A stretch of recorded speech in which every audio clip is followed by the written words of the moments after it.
টাই আহোম যুৱ পৰিষদ কেন্দ্ৰীয় সমিতিৰ আজি চৰাইদেউ জিলাৰ সোণাৰী নগৰৰ আৱদ্ধ ভৱনত এখনি কাৰ্যনিৰ্বাহ অনুষ্ঠিত হৈ গৈছে আৰু সেই কাৰ্যনিৰ্বাহত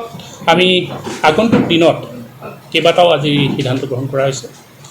বিশেষকৈ আমাৰ টাই আহোম যুৱ পৰিষদ কেন্দ্ৰীয় সমিতিৰ আগন্তুক হ'বলগীয়া যি অধিৱেশন, এই অধিৱেশনৰ আমি আজি দিন বাৰ ঠিক কৰা হ'ল আৰু 2025 চনৰ 3, 4 আৰু 5 জানুৱাৰী শুক্ৰ, শনি আৰু দেও এই তাৰিখতে 29টা বছৰ এই সংগঠনটোৱে গঢ়কাৰ পিছত আমি 6ষ্ঠ বাৰ্ষিক আমি চৰাইদেউ অধিৱেশন আয়োজন কৰিবলৈ গৈ আছোঁ। গতিকে এই আচলতে পবিত্ৰ ক্ষণত আমি সংবাদ মাধ্যমৰ যোগেদি এই যি কেন্দ্ৰীয় অধিৱেশন আমি অসমৰ ৰাইজক প্ৰতিটো অনুষ্ঠান প্ৰতিষ্ঠান দল সংগঠন সকলোৰে সহায় সহযোগিতা বিচৰা হৈছে আৰু টাই আহোম যুৱ পৰিষদৰ আচলতে জন্মলগ্নৰ পৰাই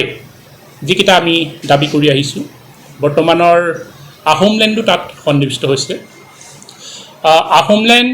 জনজাতিকৰণ আৰু স্বায়ত্তশাসন ব্যৱস্থাৰ ক্ষেত্ৰত আমি আগন্তুক ছেপ্টেম্বৰ মাহৰ শেষলৈ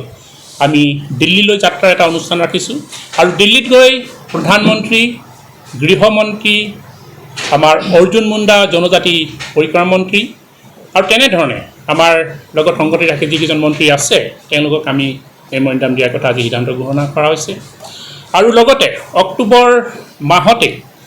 আমি আহোমৰ প্ৰায়কেইটা সংগঠন, বিশেষকৈ টাই আহোম যুৱ পৰিষদে আমি সিদ্ধান্ত লৈছোঁ যে আহোমৰ প্ৰায়কেইটা সংগঠনৰ লগত গৈ দিল্লীত আচলতে এটা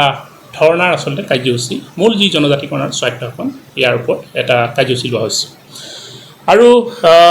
আগন্তুক সকলোৱে জানে যে পঞ্চায়তৰ নিৰ্বাচন আহি আছে আৰু ইতিমধ্যেই 2014 চনৰ পৰা এই আচলতে বিজেপি যি চৰকাৰে আমাৰ জনজাতিকৰণ স্বায়ত্ত শাসনৰ ক্ষেত্ৰত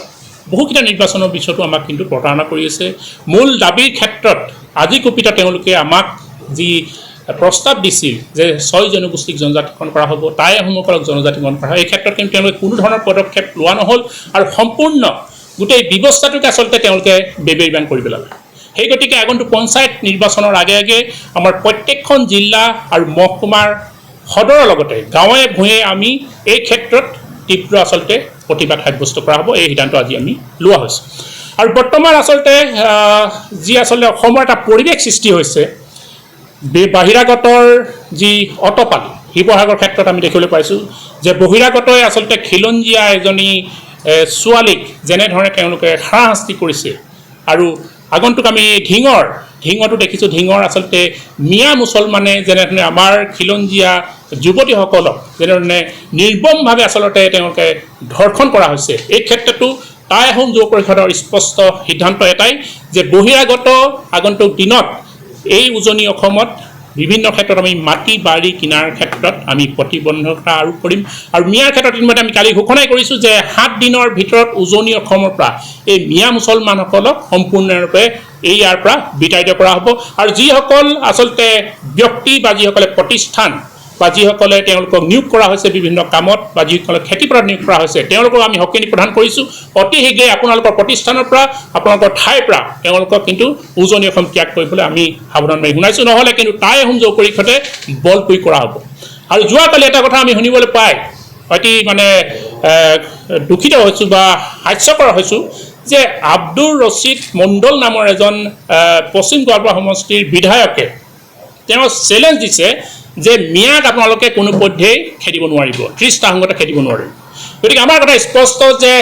আব্দুৰ ৰছিদ মণ্ডলৰ এইখন অসম নহয়, এইখন মিয়া মুছলমানৰ অসম নহয়, এইখন হৈছে চাউলুং চুকাফাই গঢ়া বৰ অসম, চাউলুং চুকাফাই গঢ়া সোণৰ অসম, এইখন হৈছে খিলঞ্জীয়া থলগিৰি লোকৰ অসম। গতিকে মিয়া মুছলমানৰ ইয়াত কোনো স্থান নাই আৰু আব্দুল ৰছিদ মণ্ডলক আমি সকিনি প্ৰদান কৰিছোঁ। এনেধৰণৰ যদি মন্তব্য আপুনি প্ৰদান কৰি থাকে তেতিয়াহ'লে কিন্তু টাই আহোম যুৱ পৰিষদে আপোনাক য'তেই পায় ততে কিন্তু বল প্ৰয়োগ কৰি হ'লেও আপোনাৰ ওপৰত ব্যৱস্থা কিন্তু শাস্তিমূলক ব্যৱস্থা গ্ৰহণ কৰিবলৈ আমি কিন্তু বাধ্য হ'ম, আমি হাতে কামে কিন্তু লিপ্ত হ'ম, এই কথাটো স্পষ্ট। গতিকে আমি আশা কৰিছোঁ যে মিয়া মুছলমানসকল লগতে বহিৰাগতসকলৰ ওপৰত যি আন্দোলন অব্যাহত ৰাখিছে সেই আমি ভৱিষ্যতে অব্যাহত ৰাখিম। ধন্যবাদ।